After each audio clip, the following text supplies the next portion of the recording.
Hello, Triple S students. Welcome back to this video series.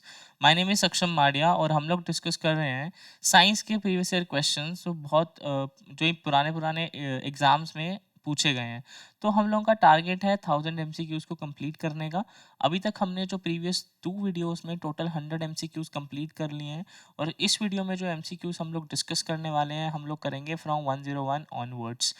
सो जो first MCQ है आज का देखते हैं। फर्स्ट एमसीक्यू क्या कह रहे हैं that a substance that stimulate the production of antibodies when introduced into a living organism is called as dash.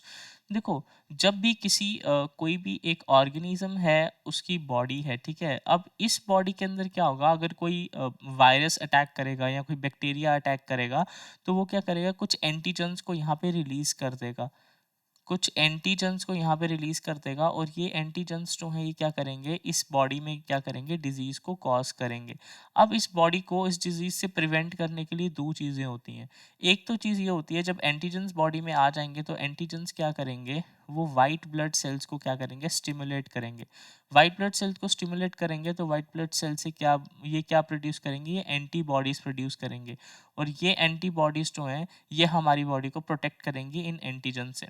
एक तरीका ये हो गया। अगर ये चीज़ नहीं हो पाए तो एक और चीज़ होती है, हम लोग जब हम डॉक्टर के पास जाते हैं तो डॉक्टर क्या करता है, हमको एंटीबायोटिक्स प्रोवाइड करता है। तो एंटीबायोटिक्स क्या होते हैं, ये ऐसे केमिकल्स होते हैं जो बैक्टीरिया या वायरस जो है इसको क्या कर देते हैं, किल कर देते हैं। सो इन दो तरीके से हम डिजीज़ को प्रिवेंट कर सकते हैं मेनली। तो यहाँ पे हमें बताना है ऐसा कौन सा सब्सटेंस है जो एंटीबॉडीज़ की प्रोडक्शन को स्टिमुलेट करता है। So that is antigen. So antigen is the right answer.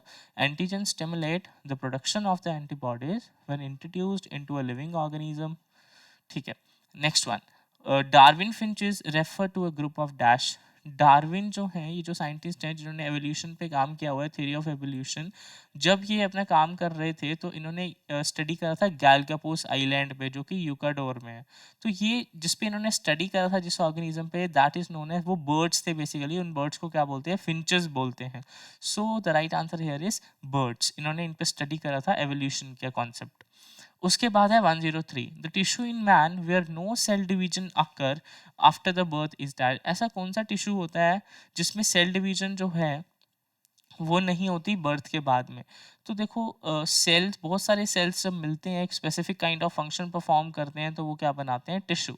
अब ये जो टिश्यू है, ऐसा ऐसा कौन सा टिश्यू है जो बर्थ के बाद, चाइल्ड की बर्थ के बाद जो है जिसमें सेल डिवीजन नहीं होती। सो the right answer is nerve, क्योंकि नर्व्स जो होते हैं बेसिकली उसमें कौन से सेल्स होते हैं, न्यूरॉन सेल्स होते हैं। तो न्यूरॉन सेल्स जो होते हैं उसमें साइनेप्सिस होती है, सिग्नल का ट्रांसफर होता है from one neuron to another neuron. वहां पर जो सेल डिवीजन है ये हमें देखने को नहीं मिलती बर्थ के बाद में। So the right answer is option number B. 104 question, the source of oxygen generated during the photosynthesis is dash. अब फोटोसिंथेसिस की जब प्रोसेस होती है तो वाटर भी उसमें यूज होता है, कार्बन डाइऑक्साइड भी यूज होता है, क्लोरोफिल पिगमेंट भी यूज होती है और फोटोसिंथेसिस की प्रोसेस लीफ के मेसोफिल सेल्स में होती है। बट इनमें से ऐसा कौन सी वो चीज़ है जिसमें से जो ऑक्सीजन गैस जो है वो जनरेट, मतलब इन इन चारों में से वाटर में भी ऑक्सीजन प्रेजेंट है, कार्बन डाइऑक्साइड में भी ऑक्सीजन प्रेजेंट है, तो किसकी जो ऑक्सीजन है वो फाइनली लास्ट में जाके रिलीज आउट होती है प्लांट में से। तो वो जो ऑक्सीजन है वो कहाँ से आती है, वाटर में से। H2 होता है वाटर का फॉर्मूला। जब ये ब्रेक डाउन होता है, ऑक्सीजन के एटम्स कंबाइन करते हैं, this one plus this one, दो ऑक्सीजन के एटम कंबाइन करेंगे तो ऑक्सीजन का मॉलिक्यूल बनेगा और ये गैस की फॉर्म में क्या हो जाएगा, रिलीज आउट हो जाएगा। So right answer is option number A. Next, which one of the following element is associated with the teeth disorder? Teeth में प्रॉब्लम जो है वो कौन से एलिमेंट की वजह से होती है? The right answer here is option number B, fluorine. अगर जो ड्रिंकिंग, कभी कभी क्या होता है, अगर ड्रिंकिंग वाटर जो है अगर उसमें फ्लोरीन की कॉन्सेंट्रेशन जो है वो ज़्यादा हो जाए तो उसकी वजह से हमारे टीथ जो है वो डिस्ट्रॉय होना स्टार्ट हो जाते हैं, क्योंकि फ्लोरीन जो है वहाँ पे बहुत ज़्यादा प्रॉब्लम क्रिएट कर देते हैं हमारे टीथ में से। Right answer for this is option number B. 106, which one of the following is the abnormal constituent of the urine? दो चीजें होती हैं, एक हमारे पास होता है नॉर्मल कॉन्स्टिट्यूएंट, एक हमारे पास होता है एबनॉर्मल कॉन्स्टिट्यूएंट। केराटीन, यूरिया और यूरिक एसिड ये हमारे पास नॉर्मल कॉन्स्टिट्यूएंट है। नॉर्मल कॉन्स्टिट्यूएंट का मतलब ऐसी चीजें जिनको एक्चुअली में बॉडी से बाहर निकालना ज़रूरी है, जो एक्चुअली में वेस्ट होती हैं बॉडी में, उनको हम यहाँ पर बोल रहे हैं एबनॉर्मल उनको हम बोल रहे हैं normal constituent of the urine. और एबनॉर्मल मतलब कोई ऐसी चीज़ जिसको बॉडी से बाहर नहीं निकालना है, but due to some reason वो अगर यूरिन के थ्रू पास हो जाती है बॉडी से, तो उस चीज़ को बोलते हैं एबनॉर्मल कॉन्स्टिट्यूएंट। तो कीटोन बॉडीज जो होती हैं, इनको क्या बोलते हैं, ये बेसिकली क्या होती हैं, ये हमारी बॉडीज को रिक्वायर्ड होती हैं, बट अगर ये यूरिन के थ्रू एक्सपेल आउट हो जाएंगे तो इसको हम लोग क्या बोलेंगे, इसको हम लोग बोलेंगे abnormal constituent of the urine. Next one, which one of the following sales produces antibodies. तो अभी मैंने आपको बताया कि हमारी बॉडी के अंदर वाइट ब्लड सेल्स होते हैं जो एंटीबॉडीज को प्रोड्यूस करते हैं, और वाइट ब्लड सेल्स का ही जो है दूसरा नाम है lymphocyte. So the right answer for this is option number D. The vitamin which help in the clotting of the blood, ये रिपीटेड क्वेश्चन है, इसका मतलब ये इंपॉर्टेंट क्वेश्चन है कि प्रीवियस ईयर एग्जाम्स में बार बार रिपीट हुआ है। The right answer for this is option number D, vitamin K is responsible for clotting of the blood. Next, at a very high altitude the red blood corpuscles in the human body will, corpuscles का मतलब होता है sales.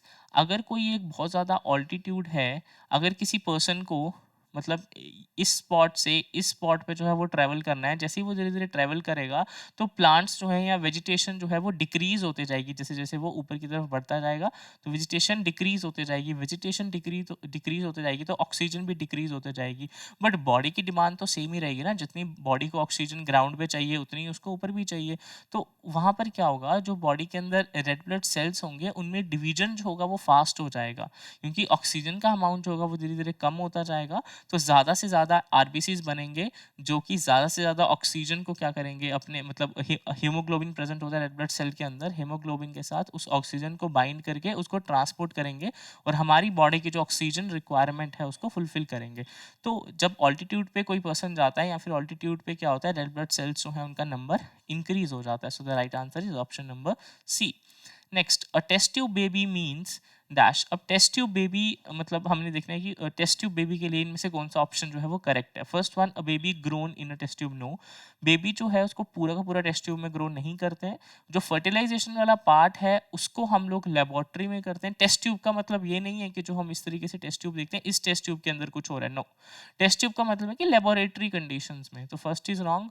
Embryo fertilized in the uterus and developed in the test tube, no, fertilization जो है वो lab में होती है, यूट्रस में नहीं। Embryo fertilized and developed in the uterus, नहीं, ये तो हमारे पास नॉर्मल केस में होता है ना कि फर्टिलाइजेशन और डेवलपमेंट दोनों ही जब यूट्रस में होते हैं। Right answer is fertilization in vitro. In vitro का मतलब होता है in lab condition, and thus transplantation in the uterus. जब फ्यूजन होती है स्पर्म और ओवम की तो क्या बनता है, जाइगोट बनता है। ये जो जाइगोट है, इस जाइगोट को कहाँ पे ट्रांसप्लांट करते हैं, मतलब कुछ दिन के बाद इस जाइगोट को ट्रांसप्लांट करते हैं, मतलब जब थोड़ा एम्ब्रियो की फॉर्म में ये डेवलप होने स्टार्ट कर देता है तो इसको कहाँ फिर ट्रांसप्लांट करते हैं, यूट्रस में, और वहाँ से वहाँ पे पूरी डेवलपमेंट होती है। तो the right answer is option number D, the metal present in the insulin. अब इंसुलिन क्या होता है, एक हार्मोन होता है जो हमारी बॉडी के अंदर प्रेजेंट होता है, और इसका क्या काम होता है, जो ब्लड शुगर लेवल होता है ना उसको ये मेंटेन करके रखता है कि ब्लड के अंदर कितना शुगर जो है वो रहेगा, सही कितना होना चाहिए ब्लड के अंदर शुगर लेवल, उसको ये मेंटेन करता है। अब जो डायबिटिक पेशेंट्स होते हैं, अगर तो कोई नॉर्मल स्टेज का डायबिटिक पेशेंट होगा तो उसमें इंसुलिन जो होगा वो थोड़ा कम अमाउंट में प्रोड्यूस होगा, तो मेडिसिन की वजह से हम उसको ज़्यादा मतलब उसको वो ज़्यादा उसको इंड्यूस कर देते हैं कि वो ज़्यादा प्रोड्यूस हो जाए। बट अगर कोई लेटर स्टेज में होगा डायबिटीज़ के, तो उसके केस में बॉडी इतनी कैपेबल नहीं रहती कि वो इंसुलिन को प्रोड्यूस कर सके, तो इंसुलिन के इंजेक्शंस जो हैं वो बाहर से यूज़ करने पड़ते हैं। तो इंसुलिन जो है इसके अंदर एक इंपॉर्टेंट मेटल प्रेजेंट होता है, the name of the metal is zinc. उसके बाद नेक्स्ट देखेंगे, नेक्स्ट क्वेश्चन है हमारा, round worm is a human parasite found in dash. अब पैरासाइट क्या होता है, अगर हम लोग पैरासाइट की बात करें तो पैरासाइट जो होता है एक ऐसा ऑर्गेनिज्म होता है जो कि मतलब किसी लिविंग ऑर्गेनिज्म के साथ रहता है, जो जिस ऑर्गेनिज्म के ऊपर वो रहता है उसको क्या बोलते हैं, होस्ट ऑर्गेनिज्म बोलते हैं। तो राउंड वर्म्स जो होते हैं ये कहाँ पे रहते हैं, ये लार्ज इंटेस्टाइन में रहते हैं in the form of parasite. उसके बाद हमारे पास नेक्स्ट क्वेश्चन है, विच of the following is a rich source of vitamin B12। जब हम लोग विटामिन B12 की बात करते हैं तो इसका जो है वो रिच सोर्स क्या है, बहुत सारे सोर्स होते हैं इसके, बट उसमें से एक इम्पॉर्टेंट सोर्स इसका होता है डेयरी प्रोडक्ट। डेयरी प्रोडक्ट जो होते हैं वो एक इंपॉर्टेंट सोर्स होते हैं। तो in the given options option number B is the right answer. Milk जो है वो एक यहाँ पे क्या होगा, इंपॉर्टेंट इसका मतलब आंसर होगा कि मिल्क जो है वो एक रिच सोर्स होगा इसका। Next, what is the number of chromosomes in normal human body? जब ह्यूमन बॉडी के अंदर हम क्रोमोसोम्स की बात करते हैं तो एक नॉर्मल ह्यूमन सेल में कितने 46 क्रोमोसोम्स प्रेजेंट होते हैं एक नॉर्मल ह्यूमन सेल में। बट अगर हम लोग गैमेट में बात करें, मतलब जैसे जो सेक्स सेल्स होते हैं, अगर हम उसके अंदर बात करें तो उसके अंदर जो नंबर ऑफ क्रोमोसोम्स हैं वो कितने होते हैं, हाफ, दैट इज 23। जैसे मेल के केस में स्पर्म सेल में और फीमेल के केस में ओवम में, तो इस इन सेल्स में 23 होते हैं बट बाकी सारे के सारे नॉर्मल सेल्स में 46 होते हैं। सो वी हैव टू सी क्या किसी ऑप्शन में यहाँ पे किसी ऑप्शन में यहाँ पे 46 गिवन है कि नहीं। So yes, 46 is there. So option number D is the right answer. उसके बाद नेक्स्ट देखते हैं, xerophthalmia is a deficiency disease caused by the lack of dash. Xerophthalmia जो होता है वो क्या होता है, बेसिकली नाइट ब्लाइंडनेस होता है। तो नाइट ब्लाइंडनेस जो होती है ये वाली डिजीज किससे कॉज होती है? So it is caused by deficiency of vitamin A. So option number A is the right answer. Moving to the next question, out of the following gland which is referred to as the master gland? Master gland हम किसको बोलेंगे? तो master gland जो होता है ये दूसरा नाम होता है पिट्यूटरी ग्लैंड का। तो option number C here is the right answer. Moving to the next question, what is an antibiotic?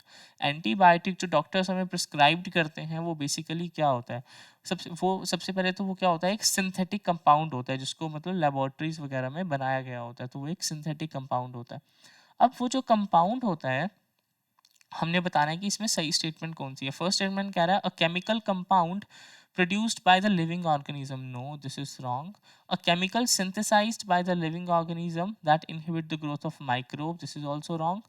अब सी और डी ऑप्शन दोनों में लिखा हुआ है सिंथेटिक कंपाउंड, ये भी सही है, सिंथेटिक कंपाउंड ये भी सही है, बट ऑप्शन नंबर सी में लिखा हुआ है अ synthetic compound inhibiting the growth of other micro organisms, मतलब अदर ऑर्गेनिजम्स की यहाँ पे बात कर रहा है ऑप्शन नंबर सी में।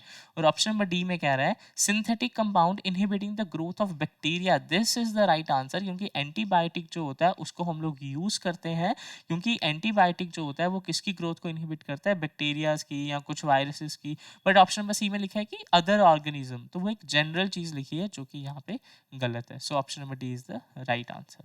Moving to the next one, carbohydrate is stored in the body as dash.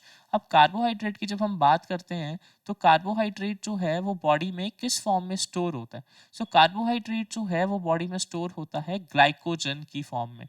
सो यहाँ पर इसका जो राइट आंसर है वो क्या होगा? Option number C, that is glycogen.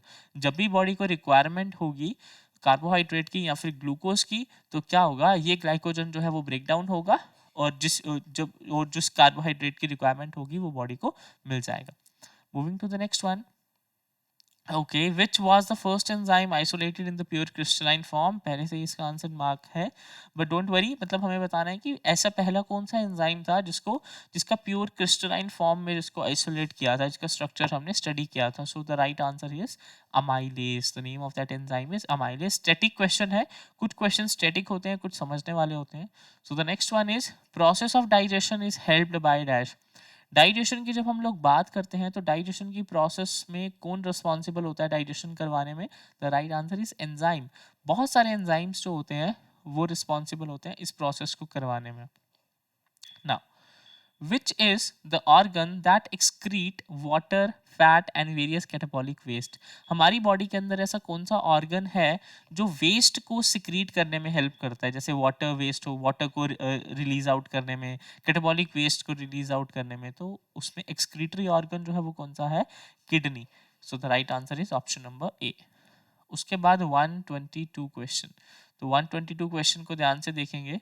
The animal which uses sound as its eyes, मतलब ऐसा कोई ऑर्गेनिज्म जो आवाज को या फिर साउंड वेव को यूज करता है, मतलब जो जो काम हम आई से करते हैं वो काम वो कहाँ से करता है? साउंड वेव से ही वो कर लेता है। So the name of that organism is option number D, bat. Pregnant women usually become deficient in dash. जो प्रेग्नेंट वुमेन्स होती हैं उसमें मेनली किसकी डेफिशिएंसी देखने को मिलती है? तो the right answer is calcium and iron, और इसीलिए कैल्शियम एंड आयरन सप्लीमेंट्स का यूज उनको करना पड़ता है as per doctor prescription. 124, which component of the light area absorbed by the chlorophyll. अब क्लोरोफिल जो होती है ये एक पिगमेंट होती है जो कि प्लांट्स में प्रेजेंट होती है, जनरली लीव्स में ही हमें ज़्यादा देखने को मिलती है। अब क्लोरोफिल जो होती है, जब लाइट इसके ऊपर क्लोरोफिल के ऊपर पड़ती है तो लाइट में डिफरेंट कलर्स होते हैं। कौन से डिफरेंट कलर्स होते हैं? विबग्योर से हम उसको डिनोट करते हैं। तो violet, indigo, blue, green, yellow, orange and red. अब इसमें से दो कलर ऐसे हैं जिसको क्लोरोफिल जो है सबसे ज्यादा एब्जॉर्ब करता है। कौन कौन से? एक है ब्लू कलर और एक है red colour. So the right answer here is option number C, blue and red. Blue और रेड कलर को ज्यादा एब्जॉर्ब करता है क्लोरोफिल। और अगर हम लोग ग्रीन कलर की बात करें तो ग्रीन कलर को ये बिल्कुल भी एब्जॉर्ब नहीं करता और इसको पूरा रिफ्लेक्ट कर देता है। इसीलिए हमको प्लांट्स जो होते हैं वो किस कलर के दिखते हैं? ग्रीन कलर के। Moving to the next one, ginger is a stem and not a root because. Ginger जो है वो स्टेम है और रूट नहीं है। क्यों? ऐसा क्यों है कि हम उसको स्टेम बोलते हैं? देखो, किसी भी चीज को स्टेम बोलने के लिए एक क्राइटेरिया ये भी होता है कि जनरली स्टेम के ऊपर नोड्स और इंटरनोड्स प्रेजेंट होते हैं। नोड्स और इंटरनोड्स का क्या मतलब है? अगर सपोज ये कोई स्टेम है, इस तरीके से कुछ डिमार्केशंस प्रेजेंट होंगी, इस तरीके से डिमार्केशंस वहां पे प्रेजेंट होंगी, तो ये वाली जो चीज है इसको हम लोग क्या बोलेंगे? नोड। इसको भी हम लोग बोलेंगे नोड। और इन दोनों के बीच में जो ये एरिया प्रेजेंट है इसको हम लोग क्या बोलेंगे? Inter node. और नोड वो रीजन होता है जहां से ब्रांचेस निकलती हैं, न्यू न्यू लीव्स निकलते हैं, उसको हम लोग नोड बोलते हैं। तो ब्रांचेस जो है वो कहाँ से? स्टेम से ही निकलती हैं। सो जिंजर जो होता है इसके ऊपर नोड्स और इंटरनोड्स प्रेजेंट होते हैं, इसीलिए हम उसको बोलते हैं कि जिंजर जो है वो एक मॉडिफाइड स्टेम है, रूट नहीं है। So right option is option number C. Eyes of a potato are used for dash.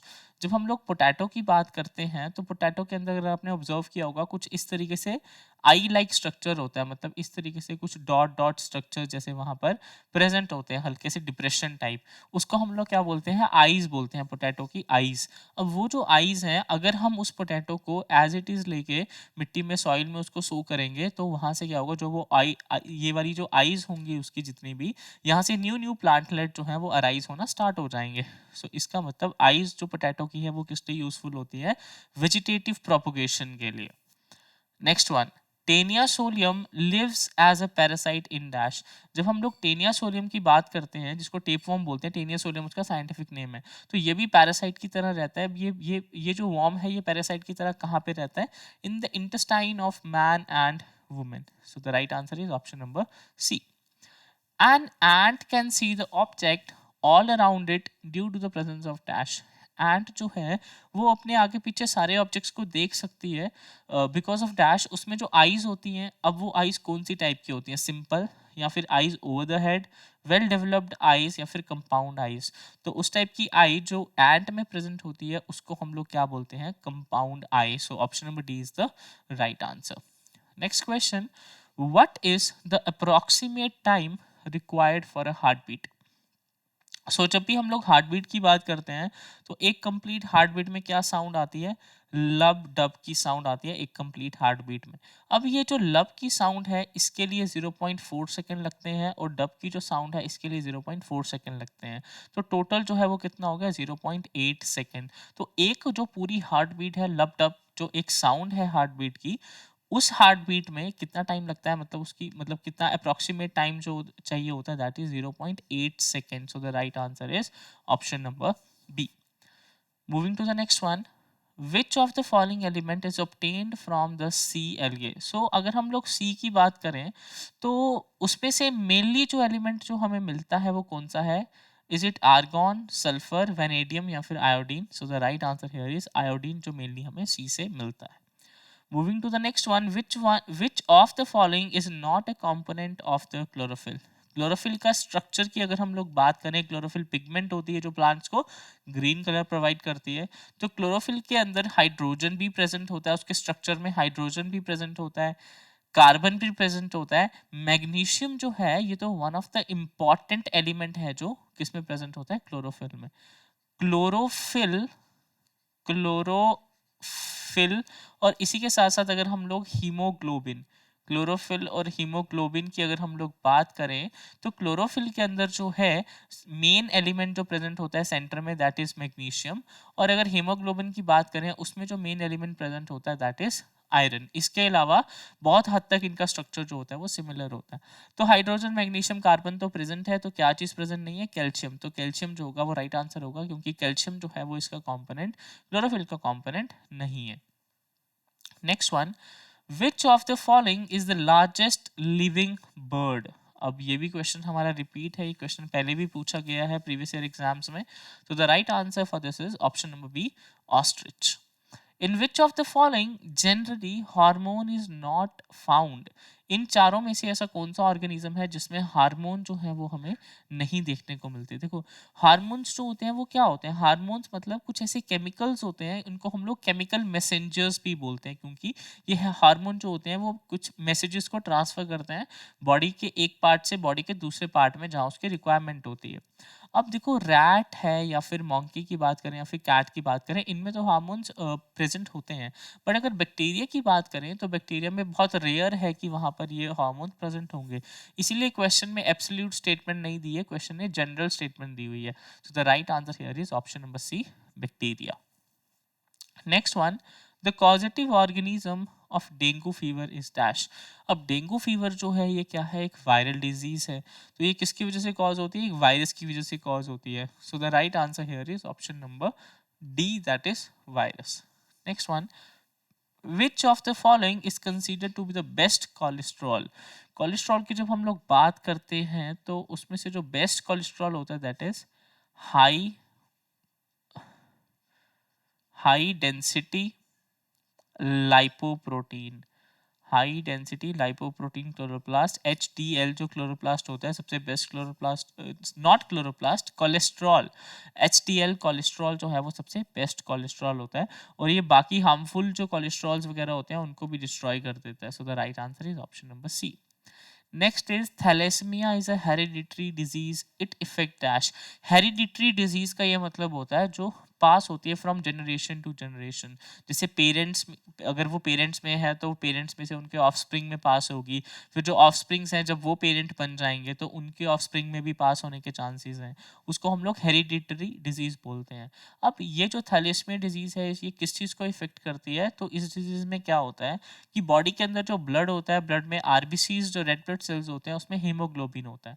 तो ये क्या करता है? उसके फंक्शन को जो है ये थोड़ा सा ऑल्टर कर देता है, वो अपना फंक्शन प्रॉपर्ली नहीं कर पाता है। तो ये डिजीज जो है ये किससे रिलेटेड है, किसको अफेक्ट करती है? ब्लड को। Moving to the next one, which of the following represents a food chain involving a producer, a vegetarian and a non-vegetarian? तो तीन चीजें दी हैं सीक्वेंस में, हमें यहाँ पे ढूंढना है। सबसे पहले प्रोड्यूसर को देखेंगे। प्रोड्यूसर अगर हम देखें तो फिश जो है वो प्रोड्यूसर नहीं है, this is wrong. Tiger is not a producer, this is wrong. Option A या बी में से कोई एक करेक्ट होगा। ग्रास भी हमारा प्रोड्यूसर है, प्लांट भी प्रोड्यूसर है। नेक्स्ट वन, वेजिटेरियन हमें देखना है। इंसेक्ट जो है वो वेजिटेरियन नहीं होते, और रैबिट जो है वो वेजिटेरियन होता है। सो ऑप्शन ए जो है ये भी गलत हो गया हमारा, and non vegetarian is the tiger. So the right answer for this is option number B. Which of the following makes the skin layer impervious to water? देखो, हमारी स्किन जो है, अगर हम अपनी स्किन के ऊपर वाटर को रखेंगे तो वो वाटर हमारी स्किन में नहीं जाएगा। क्यों? क्या रीजन है? ऐसी क्या चीज है जो प्रेजेंट होती है? So the right answer here is option number C, that is keratin. Keratin जो होता है वो हेल्प करता है इसमें, और इसके अलावा जो मेलानिन है वो कलर प्रोवाइड करता है बॉडी में। So the right answer for this is option number C. और अगर काइटिन के बारे में हमें जानना हो तो जो फंगस होती है, फंगस के केस में जो सेल वॉल होती है वो उसका जो मेन कंपोनेंट होता है वो क्या होता है? काइटिन होता है। Next one, two richest known sources of edible proteins are. जब भी हम लोग रिचेस्ट सोर्स ऑफ प्रोटीन की यहाँ पे बात कर रहे हैं तो इसका मतलब क्या है? यहाँ पे जितनी भी चीज़ें हैं सब में हल्का थोड़ा बहुत प्रोटीन तो प्रेजेंट होगा ही, बट इन चारों में से भी रिचेस्ट सोर्स कौन है? So that the right answer is option number C, soybean and the groundnut. इनमें सबसे ज़्यादा प्रोटीन होगा, एडिबल प्रोटीन इनमें सबसे ज़्यादा होगा। Next one, which of the following weed has been found useful to check water pollution caused by the industrial effluents? Industrial effluents का मतलब जो इंडस्ट्री से वेस्ट निकलता है। अब इसमें इन चारों गिवन ऑप्शंस में से ऐसा कौन सा वीड है जिसको यूज़ करके, मतलब जिस वीड को यूज़ करके हम पॉल्यूशन को चेक कर सकते हैं कि कितना पॉल्यूशन है, किस टाइप का पॉल्यूशन है वहाँ पर। So the right answer is water hyacinth, option number C, water hyacinth is the right answer. इसको यूज़ करके हम लोग बता सकते हैं कि कितना वहाँ, मतलब वहाँ पे पॉल्यूशन है या कितना है या किस लेवल का है उस एरिया में। Next one, which of the following is correlated with the blood pressure. अगर ब्लड प्रेशर से मतलब रिलेशन हम देखें तो इन चारों ऑप्शन में से ऐसा कौन सा ऑप्शन है जिसका रिलेशन जो है वो ब्लड प्रेशर से है। देखो, एड्रिनल जो ग्लैंड होते हैं, इसकी जब हम लोग बात करते हैं तो एड्रिनल ग्लैंड किसको सिक्रीट करता है, एक हार्मोन को जिसको बोलते हैं एल्डोस्टेरॉन। एल्डोस्टेरॉन एक हार्मोन है जो कहाँ से सिक्रीट होता है, एड्रिनल ग्लैंड से। जब ये एल्डोस्टेरॉन सिक्रीट होता है तो ये क्या करता है, ये किडनी को इस तरीके से स्टिमुलेट करता है कि किडनी जो है वो दो चीज़ें करती है। एक तो वो क्या करती है, जो सॉल्ट होता है, जो वेस्ट सॉल्ट होता है, उसको रिटेन कर लेती है, उसको बाहर एक्सक्रीट आउट नहीं होने देती। और दूसरा चीज़ ये है कि ये पोटेशियम को जो है वो रिलीज करवा देता है, मतलब पोटेशियम को जो है वो एक्सक्रीट करवा देता है बॉडी से, ठीक है। अब जब ये हो गया तो फाइनली हमारे पास क्या हुआ, सॉल्ट जो है वो रिटेन हो गया बॉडी के अंदर। तो सॉल्ट जब बॉडी के अंदर ज़्यादा रिटेन हो जाएगा तो उसकी वजह से ब्लड प्रेशर जो है वो क्या होगा, इंक्रीज हो जाएगा। तो ब्लड प्रेशर जो है वो इंक्रीज होगा तो उसको, मतलब ब्लड प्रेशर इंक्रीज भी होगा तब भी उसको ब्लड प्रेशर की प्रॉब्लम होगी, और अगर डिक्रीज भी हो जाएगा बहुत ज़्यादा तब भी प्रॉब्लम होगी। सो ये जो ब्लड प्रेशर से रिलेटेड यहाँ पे ऑप्शन आएगा that is option number D. Salt अगर ज़्यादा होगा बॉडी में तो हाई ब्लड प्रेशर, सॉल्ट अगर कम होगा बॉडी में तो low blood pressure. Next one, which of the following structures present in mammalian skin directly help in keeping the body warm। इसमें से मतलब इन गिवन ऑप्शन में से ऐसा कौन सा ऑप्शन है, ऐसा कौन सा स्ट्रक्चर है बॉडी के अंदर जो हेल्प करता है, जो बॉडी को मतलब वार्म रखने में हेल्प करता है। So the right answer for this question is option number D, blood capillaries. So blood capillaries जो हैं इनमें से कॉन्टिन्यूसली ब्लड जो होता है वो फ्लो होता रहता है, तो इसीलिए ये हेल्प करती है हमारी बॉडी को क्या करने में, वार्म रखने में। So the right answer is option number D. Which from the following diseases usually spreads through milk। इनमें से कौन सी डिजीज है जो मेनली किसके थ्रू स्प्रेड होती है, मिल्क के थ्रू स्प्रेड होती है। So the right answer is tuberculosis. तो टीबी जो डिजीज है इसके ज़्यादा चांसेस होते हैं मिल्क के थ्रू स्प्रेड होने के। Next one, which are the largest fixator of the solar energy. Solar energy जो है, कौन सबसे ज़्यादा सोलर एनर्जी को जो है वो ट्रैप करता है। ऑब्वियसली प्लांट्स करेंगे क्योंकि वही, उन्हीं को सोलर एनर्जी किसके लिए चाहिए होती है, मतलब वो ऑटोट्रॉफ्स होते हैं फूड की प्रिपरेशन के लिए, चाहिए तो हमें भी होती है, बट सबसे ज़्यादा सोलर एनर्जी को कौन फिक्स करता है, green plants. Next one, which of the following is a correct description of tissue culture. Tissue culture का मतलब होता है जब हम आर्टिफिशियली लैब कंडीशंस में प्लांट टिश्यू या फिर एनिमल टिश्यू उनको यूज़ करके, उन टिश्यूज को यूज़ करके हम लोग मतलब प्लांट को डेवलप या फिर एनिमल को डेवलप करवाते हैं, उस चीज़ को टिश्यू कल्चर बोलते हैं। So the right answer is science of cultivating animal tissues in artificial medium. यहाँ पे इन्होंने सिर्फ एनिमल टिश्यू का लिखा है, but apart from that plant tissue को भी हम कर सकते हैं टिश्यू कल्चर के अंदर। So the right answer is option number C. Study of field of crops is called as dash. अगर हम लोग जो क्रॉप होती है फील्ड में उनकी स्टडी करें तो उस स्टडी को क्या बोलते हैं, उसको बोलते हैं एग्रोनॉमी। तो पोमोलॉजी किसको बोलते हैं, पोमोलॉजी बोलते हैं जब हम फ्रूट्स की स्टडी करते हैं। ऑलेरिकल्चर किसको बोलते हैं, जब हम लोग वेजिटेबल्स की स्टडी करते हैं। और फ्लोरिकल्चर जब हम लोग फ्लावर्स की स्टडी करते हैं। So the right answer in this option number B, agronomy. 147, carrot is orange in colour because. जब हम प्लांट्स की बात करते हैं तो प्लांट्स के अंदर क्या होता है, पिगमेंट प्रेजेंट होती हैं। सबको पता है कि क्लोरोफिल पिगमेंट प्रेजेंट होती है जो कि ग्रीन कलर प्रोवाइड करती है। बट ऐसा तो मतलब बहुत सारे प्लांट्स होते हैं जो पूरे अपने मतलब अगर एक साल का टेन्योर अगर हम देखें तो उसमें कलर चेंज करते हैं, ग्रीन, फिर उसके बाद मतलब ग्रीन तो होता ही है लीव्स का कलर, उसके अलावा जैसे कभी कभी ऑरेंज कलर के लीव्स बन जाते हैं या और कोई शेड आ जाती है, ब्राउनिश शेड आ जाती है लीव्स में। So that is because of, यहाँ पे हमें बताना है कि कैरेट जो होती है वो ऑरेंज कलर की होती है, किसकी वजह से, क्यों क्यों उसमें क्या प्रेजेंट होती है, एक पिगमेंट प्रेजेंट होती है दैट इज कैरोटीन, उसी की वजह से कैरेट का जो कलर है वो कैसा हो जाता है, orange. Moving to the next one, select the bio fertilizer in the following. Bio का क्या मतलब है? लिविंग। इन चारों में से लिविंग फर्टिलाइजर कौन सा है? Compost is not living, ammonium sulphate is not living, cattle Dang is not living. So the right answer is option number D, algae and the blue green algae। और इस blue green algae को हम लोग cyanobacteria भी बोलते हैं।